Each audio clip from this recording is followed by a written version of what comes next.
اعوذ باللہ من الشیطان الرجیم بسم اللہ الرحمن الرحیم نحمدہ ونصلی علی رسولہ الکریم۔ میرے بھائیو اور دوستو، آج بات کر لیتے ہیں ایمان کی۔ ایمان کیا ہے، اس کی کیا تعریف ہے اور اس کی کتنے درجے ہیں۔ ایمان کیا ہے کہ جو خبریں اللہ جل شانہ نے ہم تک پہنچائی ہیں، چاہے وہ قرآن کی صورت میں ہوں اور جو آپ صلی اللہ علیہ وسلم نے احادیث کی صورت میں جو خبریں پہنچائی ہیں، ان خبروں پر یقین کر لینا بنا کسی چوں چرا کے اور بنا کسی شک و شبے کے اور بنا عقل کے گھوڑے دوڑائے بغیر ان خبروں پر یقین کر لینے کا نام ایمان ہے دوستو۔ جو یہ یقین کر لے کہ جو خبر آپ صلی اللہ علیہ وسلم نے ہمیں دی ہے وہ حق ہے، سچ ہے، چاہے ہمارے دل مانے نہ مانے، عقل میں ہماری بات آئے نہ آئے، ہم یقین کر لیں، اسی کا نام ایمان ہے۔ مثال کے طور پر آپ صلی اللہ علیہ وسلم نے فرمایا موت کے بعد ایک زندگی ہے، جنت ہے، جہنم ہے، پل صراط ہے، حشر کا میدان ہے۔ کتنی خبریں اس طرح کی آپ صلی اللہ علیہ وسلم نے اور ہم تک پہنچائی ہیں۔ قبر کی ایک زندگی ہے، فرمایا قبر کو مٹی کا ڈھیر مت سمجھو، یہ جنت کے باغوں میں سے ایک باغ ہے یا جہنم کے گڑھوں میں سے ایک گڑھا ہے۔ دوستو، ان جیسی اور جتنی خبریں آپ صلی اللہ علیہ وسلم نے ہم تک پہنچائی ہیں، ہم ان کو تسلیم کر لیں، اسی کا نام ایمان ہے۔ اور ایمان کے کتنے درجے ہیں، فرمایا کہ ایک ہے فرشتوں کا ایمان لانا۔ فرشتوں آلریڈی ایمان والے ہیں، ان کا کوئی درجہ نہیں، ایک ہی سطح پر ان کا ایمان ہے دوستو، نہ وہ بڑھتا ہے نہ اس میں کوئی کمی پیش آتی۔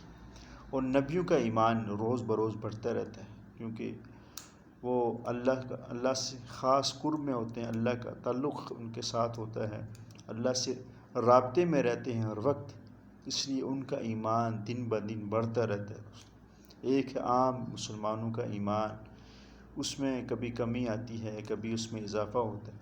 جب اللہ رسول کی بات سنتا ہے، موت کی بات سنتا ہے، جنت و جہنم کی بات سنتا ہے، اس میں اس کے ایمان میں بڑھوتری ہوتی رہتی ہے۔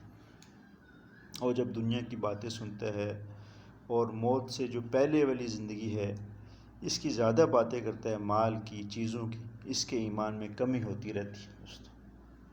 تو اس ایمان کو دوستو اس دنیا سے بنا کر لے کے جانا ہے۔ یہ ایمان بنانے کی جگہ دنیا، جیسے ماں کے پیٹ سے ایک بچہ بن کر آتا ہے دوستو، اگر اس میں کوئی کمی رہ جائے تو ساری دنیا کے ڈاکٹر مل کے اس کمی کو دور نہیں کر سکتے۔ جیسے آنکھ، بغیر آنکھ کے آ گیا، بغیر کان کے آ گیا دوستو، ساری دنیا کے ڈاکٹر مل کے اس کو آنکھ ہی نہیں دے سکتے، اس کو کان نہیں دے سکتے۔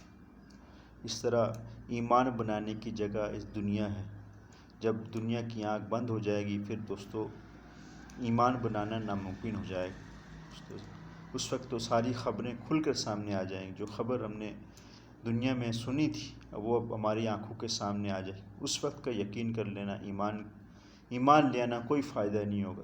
اس وقت تو کافر بھی کہیں گے ربنا ابصرنا وسمعنا فارجعنا نعمل صالحا انا موقنون۔ اے اللہ، اب ہم نے دیکھ لیا ہے، اب ہم نے سن لیا ہے، اب ہمیں آپ دنیا میں بھیج دیجیے، ہم تاکہ نیک اعمال کر کے آئیں۔ اس وقت دوستو اللہ جل شانہ فرمائیں گے ایسا ہرگز نہیں ہو سکتا، کیونکہ اب آپ نے سب معاملات دیکھ لیے ہیں، جنت و جہنم اور حشر کا میدان سب اپنے آنکھوں سے دیکھ لیا، اب ایمان لانے کا فائدہ کوئی نہیں۔ ایمان لانے کی جگہ دنیا تھی دوستو، جو آپ بغیر ایمان کے آئیں گے دوستو، یہاں پر بہت گھاٹا ہے، بہت گھاٹی والی زندگی ہے بغیر ایمان کے۔ جو اس دنیا سے جائے گا، جو ایمان بنا کر جائے گا، اعمال لے کر جائے گا دوستو، اس کے لیے سارے انعامات ہیں۔